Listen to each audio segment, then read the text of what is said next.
What's up guys, I'm Dan from Adventures in Guitarland, where I teach you how to play guitar by playing a role-playing game. Today we're going to cover trills, specifically how to combine hammer-ons and pull-offs. Before we start that, click that like, subscribe, and bell icon, but without further ado, let's get into this video. So as we discussed earlier, a hammer-on is simply an ascending technique where you start on a note and you don't pick, you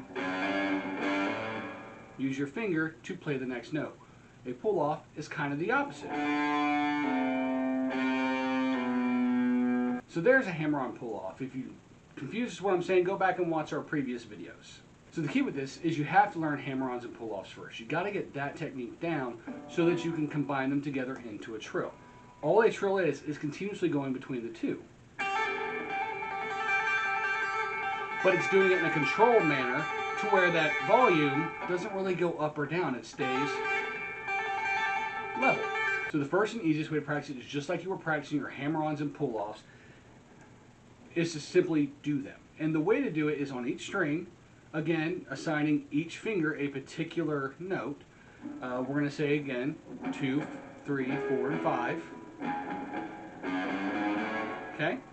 And we're also going to have that open. So we're going to go up. And what you're going to do is go open, and you're going to trill a few times. We'll go for 3 times. Then stop, leave it there, go from 2 to 3, 3 to 4, 4 to 5. So that one will only get you so far. That'll get you going 1 fret between each finger, but you need to start there in order to build up that finger independence and let each of them strengthen over time. So do that all the way across until you've gotten to your high E string. Once you've gotten all that down, now it's time to break it up into patterns. And you can do this all the way across the strings if you want, or you can pick the select strings that you really like to do the trill on. You'll eventually build up dexterity to be able to go across all the strings with this. What you're doing here is, instead of starting open, just start, let's start on the 5th fret. Start on that A note on your 6th string, the E string. And what you're going to do is you're going to leave that finger there and walk up with the other ones. So you're going to go from A to B flat, or from fret 5 to fret 6. And see how long you can do that. If you're able to do that for a long time without it diminishing in volume, cool. If it starts to diminish in volume, stop, shake it out, reset, do it again until you can get to like 10. Then stop, shake it out, especially if you're having any issues. And now you're going to go from your index finger to your ring finger on the 7th fret. So you're going to go from A to B.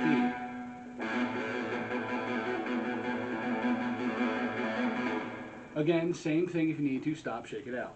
Then you're going to go up to the 8th fret, so that's C with your pinky.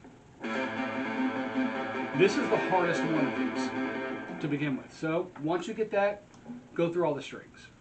Now, for a more advanced technique, skip a fret. And we'll do this up here on the high E string, since we were doing it on the low E string before.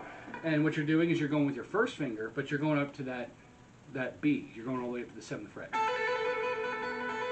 Then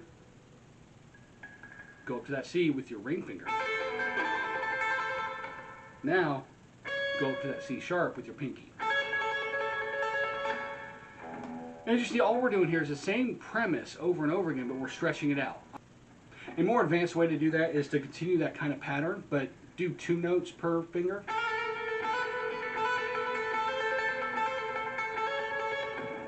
And just so on and so forth until you're really building that up. Now, one thing I want to stress with this is don't do this for an hour on end. You're going to wear out the muscles that aren't used to being used, and you're going to end up probably getting hurt.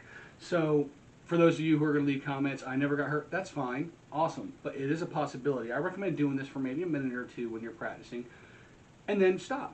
Practice something else. There's plenty to practice on. Do something else.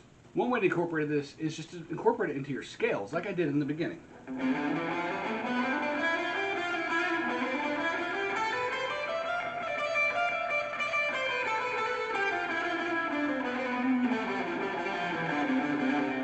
So there are a myriad of different ways you can incorporate it.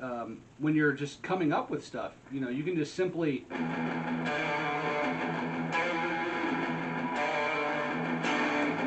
So there's another way that you can incorporate into your playing. So that's it, guys. I hope you enjoyed this video. Don't forget to click that like, subscribe, and bell icon so you're notified whenever I come out with new content. And until next time, enjoy your adventure, and I'll see you in Guitarland.